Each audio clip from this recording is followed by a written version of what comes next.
Doctor Baba Saheb Ambedkar Open university.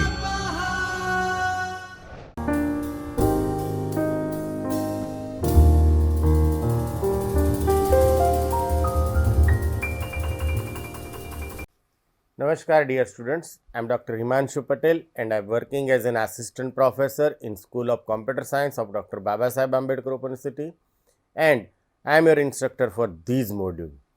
In today's session, we are going to discuss about sensor and hardware programming as well as gesture. So, agenda for this session is, first we discuss what is sensor, then we understand the types of sensor. We will also understand the use of sensor, what is sensor framework is, what is gesture, and finally we take demonstration for both sensor as well as how to use gesture in your app.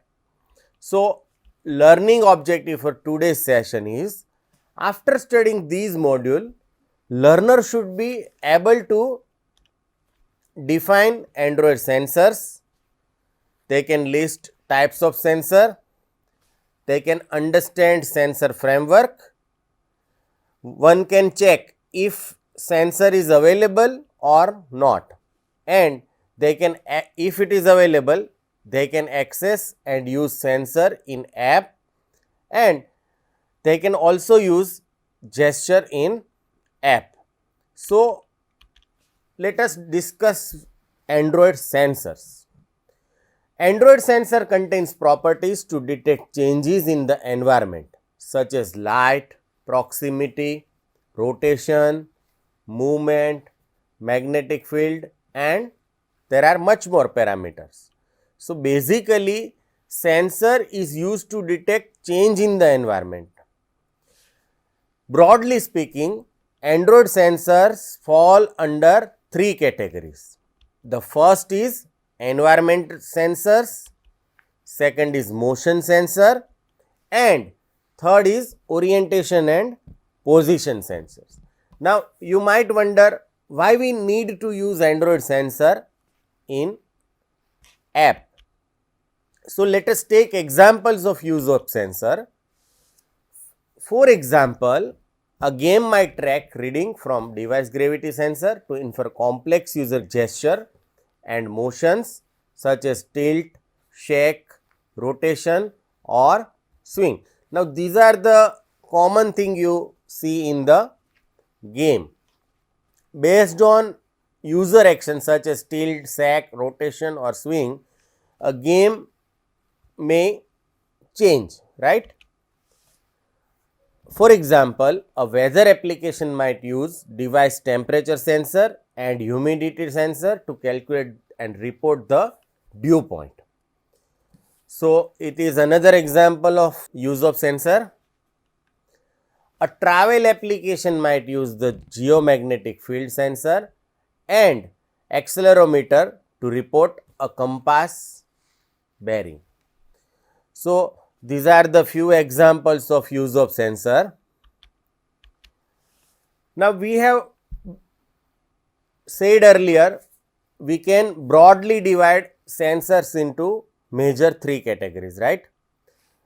The first sensor is photometer, which is used to sense and control the brightness. Besides, there are sensors for pressure, humidity and temperature. So, we can say it is example of environment sensor, right. Then for movement, accelerometer is used to detect shakes, tilt gestures, right. So, it is another sensor. The third type of sensor is proximity sensor, which are used to detect how close the object is to the device. For example, when you move your phone near your ear, it may adjust volume, right. So, it is commonly present in call application. As you bring the phone close to ear, the screen goes black. So, that is how we can save power, and thanks to this sensor, though the maximum range of proximity is 5 centimeter. It cannot detect proximity beyond 5 centimeter. Then there is a gyroscope which is used to measure rotation or spin. Gravity sensor are used to measure the force of gravity. So, these are the various sensor types. Another sensor is magnetometer, which is used to get the device position. And finally, pedometer is used to detect the number of steps the user walk.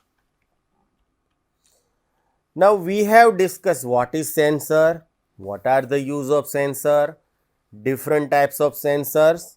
Now, let us try to understand sensor types supported by the Android. That means sensor, it may be hardware or software type, and what are its common use and its description that you can see on the screen. So, first is accelerometer that we have discussed earlier. Then we have sensor to measure ambient temperature. Now, both these sensors are hardware type. Then there is a gravity which may be of type software or hardware. Then gyroscope, obviously it is hardware. Then we have light sensor which is again hardware type. But for linear acceleration, we can use either software based or hardware based sensor. Then there is a magnetic field which is hardware type sensor. We can detect orientation using software.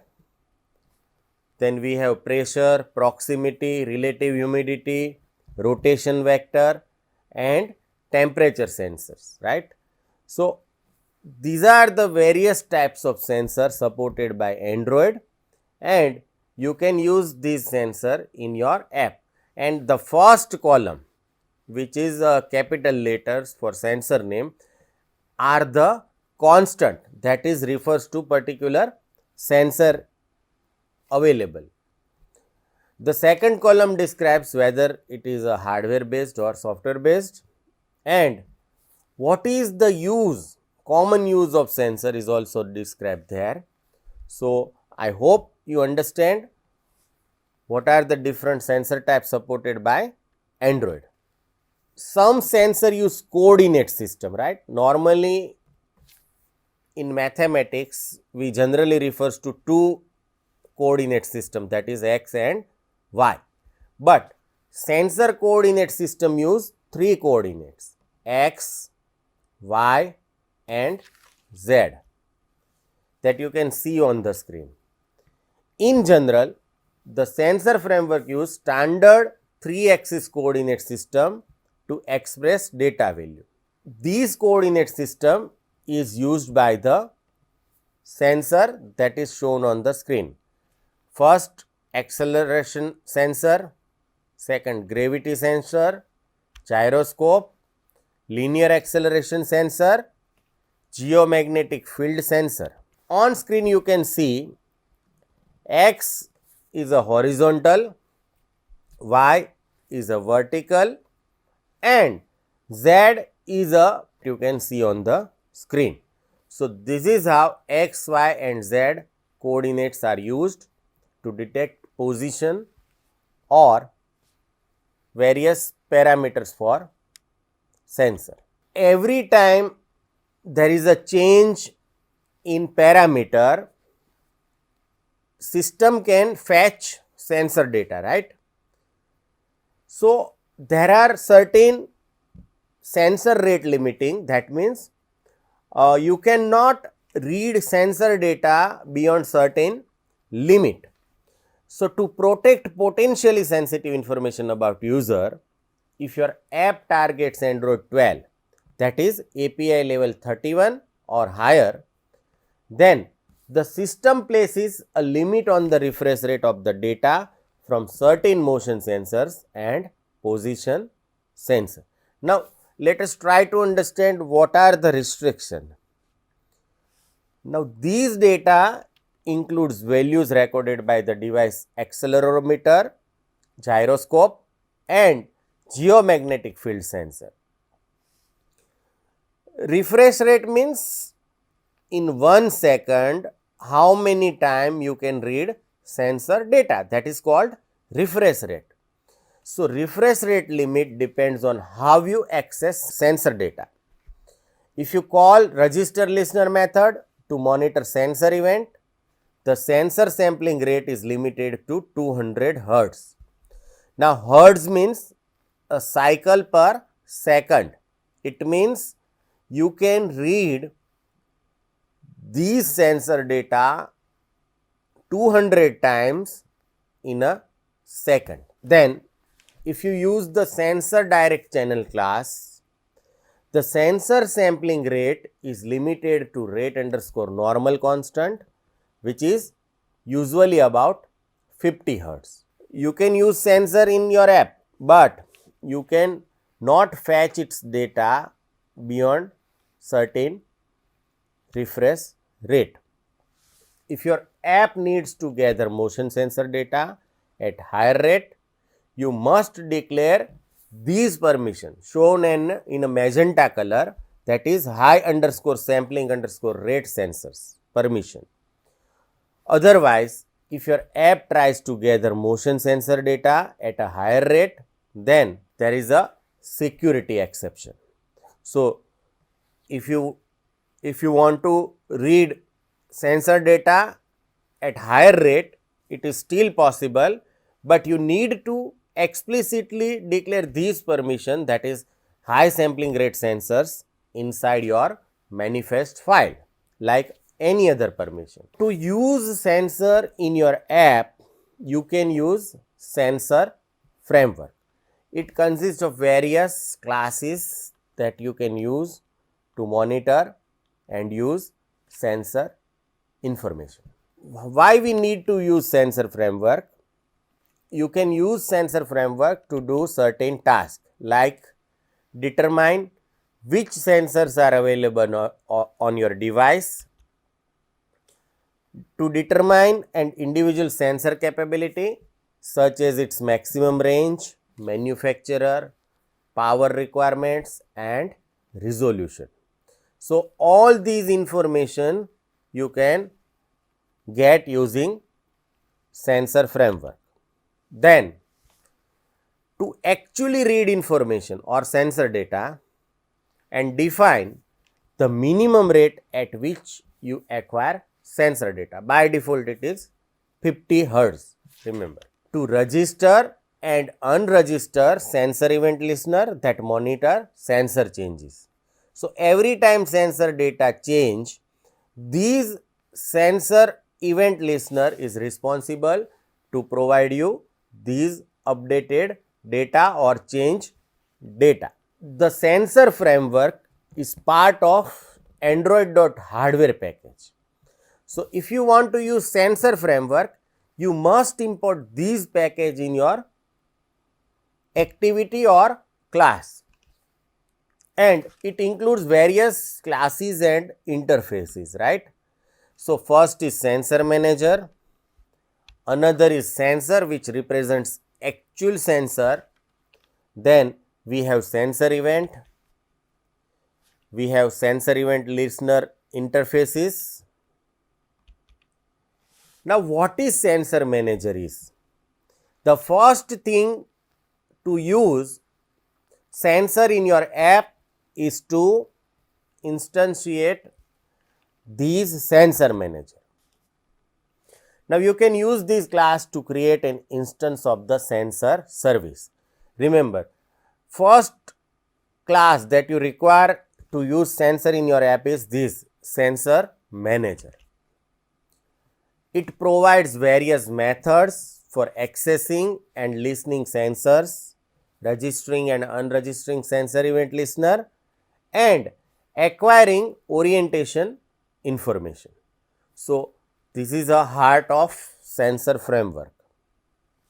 It also provides several sensor constants that are used to report sensor accuracy, set data acquisition and rates and calibrate sensors.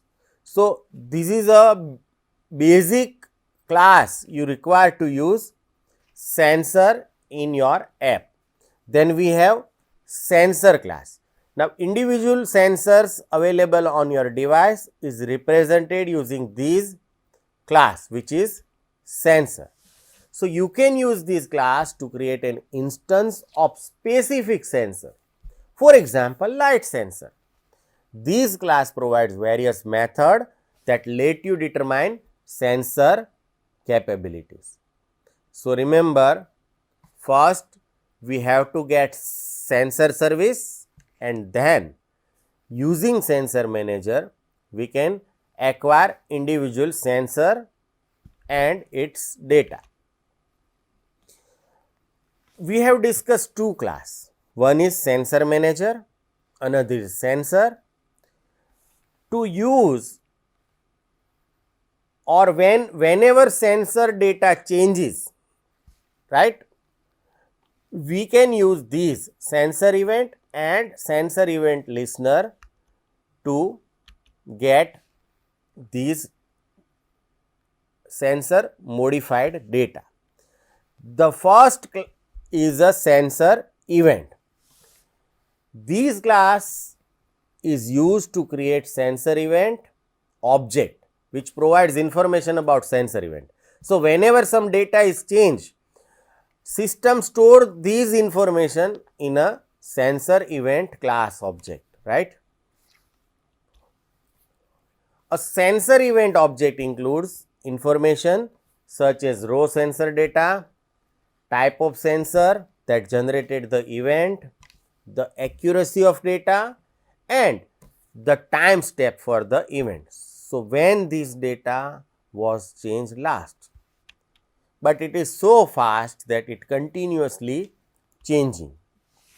Then we have sensor event listener interface. You can use this interface to create callback methods that actually receives notification sensor events when sensor value change or when sensor data change. Sensor manager is used to get sensor services, sensor is used to represent individual sensors, sensor event stores information whenever some data is changed. So, automatically system stores this information inside sensor event and that is passed to sensor listener, and it provides some callback methods that you can use to actually read these information using sensor event. So, this is called sensor framework. Now, let us try to understand how to check if sensor is available or not. We cannot physically check whether particular sensor is available or not. So, inside app we can check whether particular sensor is available or not. Remember, some device do not support certain sensors. Every device does not include every sensors, but whether particular sensor is supported or available or not, that we can always know. So, you can simply add the permission in the manifest file. Now, let us see what are the permissions that you need to include in your manifest file. So, first permission is android.hardware.accelerometer and required true. That means, if we must have accelerometer available to use this permission. Another is android.hardware.sensor proximity, and it is again required to set to true. It means we must have proximity sensor available in app in order to use that app. Similarly, we can define other permissions also, right. Now, we have declared some permission inside our manifest file, but to actually access sensor, you must use sensor manager class as we discussed earlier. So, let us try to understand code to initialize sensor manager. So, obviously, we have to declare one object of type sensor manager, that is SM on our screen, and we can use get system service method of context class, and inside that we provide constant sensor underscore service. So, After executing these line, we can use sensor services available on your device. So, this is a first step. You need to instantiate sensor manager object by calling get system service method, and you have to provide sensor services. Earlier we have used telephony services, network services, etc. So, this is how we can create instance of sensor manager class. Next, you can use the sensor class to instantiate specific sensors. Now, after getting sensor manager, we can fetch individual, or we can check whether particular sensor is there or not.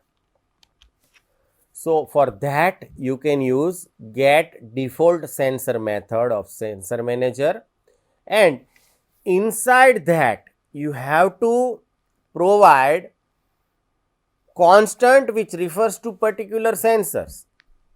Here I have declared sensor dot type underscore light. It means we want to check whether light sensor is there or not. So, we have declared object light sensor of type sensor, and it is initialized by calling get default sensor method of sensor manager class, and which sensor we want to detect is referred by the argument, which is here sensor dot type underscore light. So, after executing these code, if light sensor is null, what does it mean? It means that sensor is not there. Now, we have acquire sensor services, we have check particular sensor is available or not. Then next is to register sensor using some code. Now, why we need to register sensor? To fetch its data using sensor listener interface. So, here I write down sm dot register listener. First argument is context, second is sensor that you want to register, and third specifies how frequently you want to access its data, that is sensor delay normal. So, this is how you can register particular sensor. Now, it is recommended to register listener in the on resume method and unregister it in the on pause method in order to save battery power. Now, what will happen if you do not do this? The even activities in background still continues to fetch sensor data, because once you have registered sensor, it continuously fetch sensor data. So, inside on pause we unregister, that means activity goes into background. So, we do not want to read sensor data, but when again activity started, on resume method is called just before start. So, we again register that sensor, so that we can now again get sensor information. In order to listen to sensor event, you can implement the sensor event listener interface in the activity that we have already discussed. Now, you can override these two methods. First is on sensor change, which takes sensor event as argument, and inside these you can do what you want to do when sensor change. And second method is on accuracy change, that means if accuracy of sensor is changed, what we want to do. Now, let us try to understand how can we get list of all available sensor on the device. The code is very simple. Here first I declare one list type object, and it stores sensor information, and object name is sensor list. So, we have earlier used get default sensor method, right? Here I write down, I assume that sensor manager class is already created.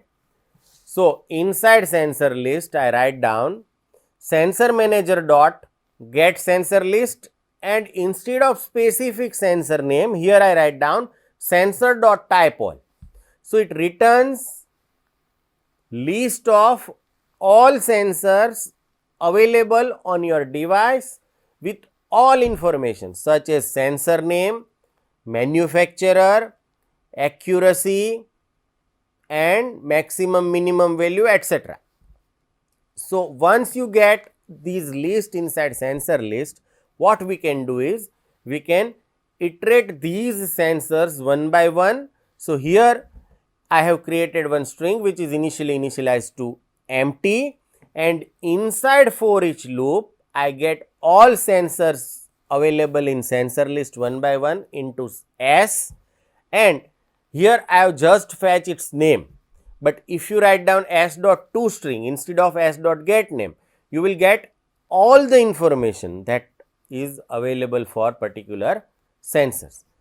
Now you can display this sensor info string inside any control or inside list, so that you can know what are the sensors available on your device.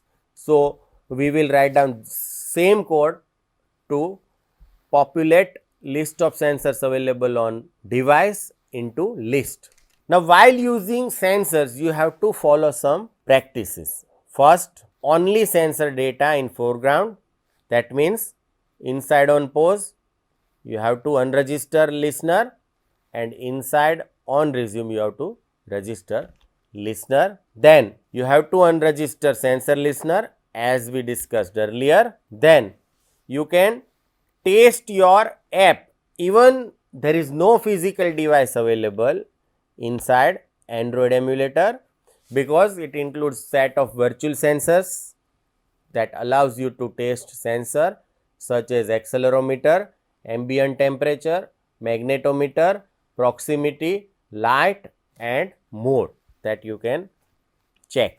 Then don't block the on sensor change method and avoid using deprecated method or sensor type, because it may not be supported by latest version of devices.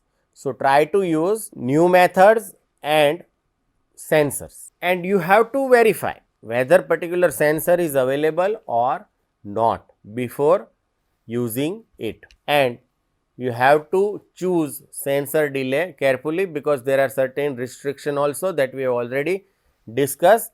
So these are the best practices for accessing and using sensor. The next thing we want to discuss is gestures. Now what is gesture? Android provides special type of touch screen events such as pinch, double tap, scroll, long press and flinch. All these are known as gesture. Now by using multiple fingers you can scroll, you can zoom and zoom out, and many things you can do using this gestures capability. Gesture recognition and handling touch event is an important part of developing user interaction, because all advanced apps supports this gesture. Now more specialized gesture if we are talking, then it is a swiping in direction left, right, top, bottom, double tapping or zooming, pinch to zoom in and zoom out, dragging and dropping, that means moving one object to another place, effect while scrolling a list. We just do this, right? So you can give effect while scrolling a list. Now what are the use of gestures, right? So first is handling touch. Second, we can handle multi-touch events. We can handle double tapping. We can handle swipe gesture detection. We can use it for pinch to zoom, and we can also use it to scroll lists. Then we have already discussed dragging and dropping. So all these are the various kind of use of gestures. Then we can shake your device and that is also called gesture. Now, how can we detect common gestures, right? So, touch gesture occurs when user places one or more finger on the touch screen and your application interprets that pattern or touches as a particular gesture, right? Now, there are correspondingly two phases to gesture detection.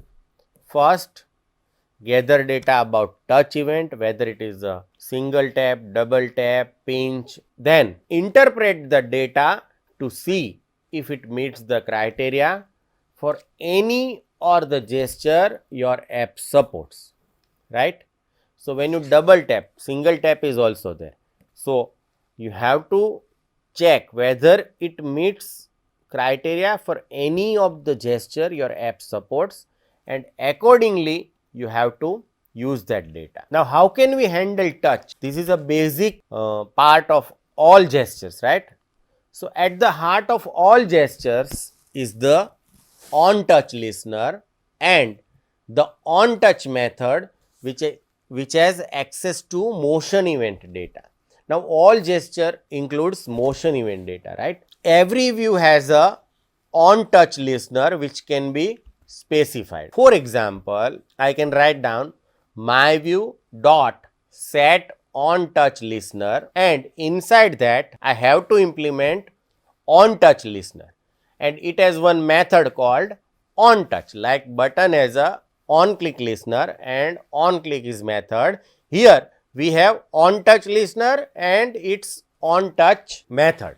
So, inside on touch you have to interpret motion data and handle touch event. These event returns boolean value. So, if you have handled touch, then you have to return true. So, this is how we can handle touch. Now, how can we know whether it is a single touch or multiple finger touch? So, in a single touch event, there is only one pointer which is set to 0. So, no bitmap mask is needed.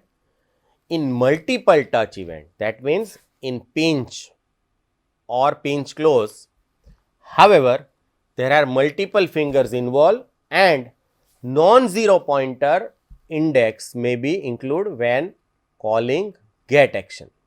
As a result, there are other methods that should be used to determine the touch event. So, you can use get action mask to extract the action event without pointer index.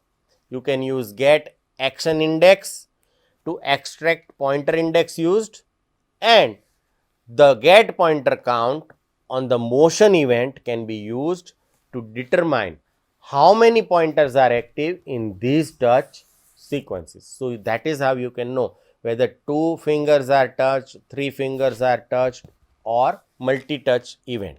Now, on screen you can see how can we do this. So, here you can see on the screen we have, if you follow mouse pointer, this is our main activity, and inside these you have to implement on touch event.